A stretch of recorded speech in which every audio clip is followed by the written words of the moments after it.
Hi, this is Scott Garibay, and today we're going to talk about Dungeons and Dragons, and we're going to talk about um, Dungeon Master and Dragon Master lessons from Folie, and that is specifically our behavior off the table. Okay, now we talk a lot about behavior on the table, right? But there's a lesson that Folie is teaching about behavior off the table, and we'll get more. I'll get this more defined as we kick in. So I watched Joker Folie à Deux, and you could find my review right here. You could find um, my Dungeon Master exploration of it right here, what I thought of it. But I have to say, I did not enjoy watching the movie.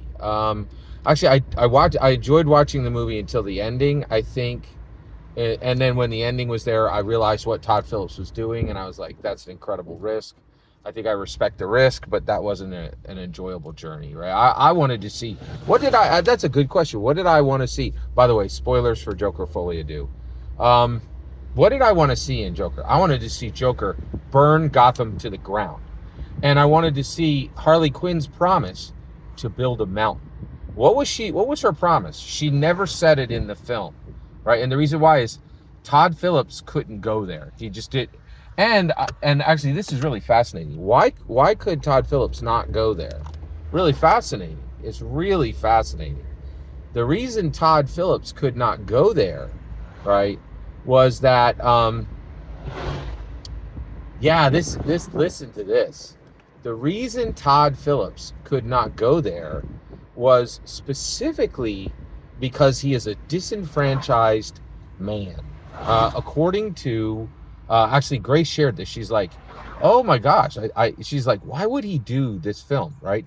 And a lot of people are reading this film as Todd Phillips, a big fu to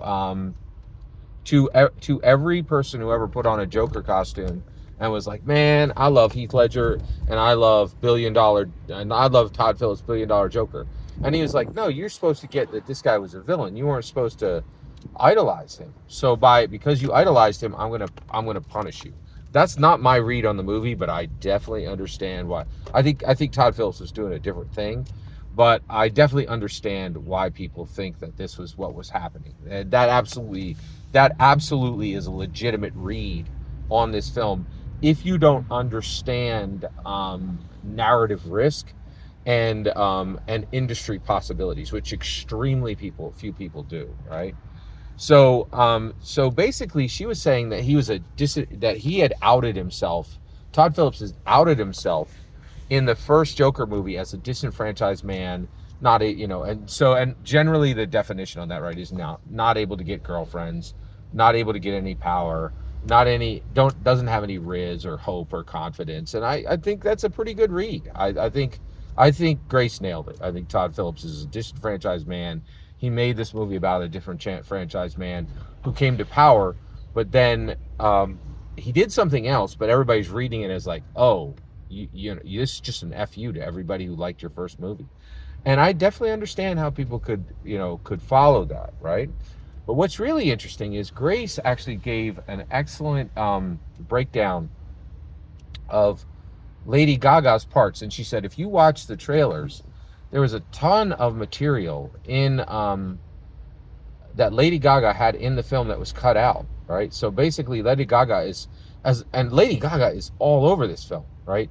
So which means that Todd Phillips' first cut was like a complete emasculation of Arthur Fleck at a level that isn't even achieved in the film, and there's a strong emasculation of Arthur Fleck in the film. It's pretty much the entire point of the film is that Arthur Fleck is nothing and Joker is everything, but Arthur Fleck didn't have the courage to be Joker. Right? That's kind of where I see this going. But what's really fascinating is Grace is like Lady Gaga. Lady Gaga got the shaft on this film, right? But rather than go out and say Todd Phillips cut half my stuff, the movie's garbage on the promotion tour, she went out and with half her stuff cut, right? She's like, "This is a great movie. You should go see it. I'm all in." Does really good winsome, does really good winsome um, interviews and really carries the ball for Joker, Folie, and does a great job promoting. So that's the lesson for Dungeon Masters and Dragon Masters. If you're in a campaign, your job is to do. You already know what to do at the table. I talk about it every single day. Have a million other channels talk about it every single day, right? I don't need to tell you more about what you need to do there, right?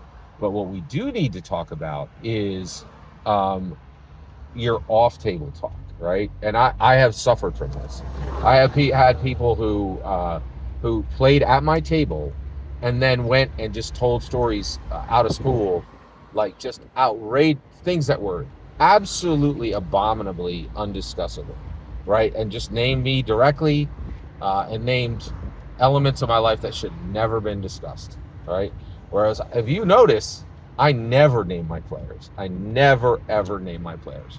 And the reason why is I want to talk about the game at an abstract level. I don't want to talk smack about people in my game, right?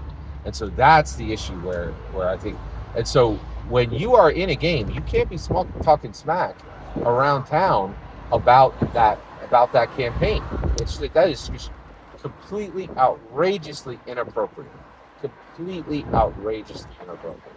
And Lady Gaga does a great job of showing, even if you've been slighted, and boy, and the reason we're talking about this now is, boy, oh boy, I can think of 3 different women, right? And I do think this is somewhat gendered. Please let me know if no, it's not just gendered. There were a lot of men complaining about projects they were in too. But I can think of 3 specific women who used a film's promotion tour to down everybody on the crew and say that they were treated terribly. Is that the place to talk about that? And honestly, I think if you complain about your projects on the promotion tour, you should never. Welcome to your new job at a fast food restaurant, because you should never be booked by Hollywood again. I don't care how big you are, right? If you think a promotion tour is a place for you to air out all the things you didn't like on set with the staff with the crew that you just built this entire film with, you don't know what you're doing. That is a heck to the no, right? That is just outrageous, in my humble opinion. Every single, and I think Grace calls it, right? So the message is, if you're a Dungeon Master, if you're a Dragon Master, don't talk out school on your campaign. Don't be talking smack about the people you play with. That is absolutely not appropriate, in my humble opinion. I think Grace Randolph nailed that. The important, every single word you just heard is my humble opinion. Nothing more, nothing less. The important part is when I get to hear your humble opinion, when you get in the comments and send your traffic. Please consider subscribing, and fetch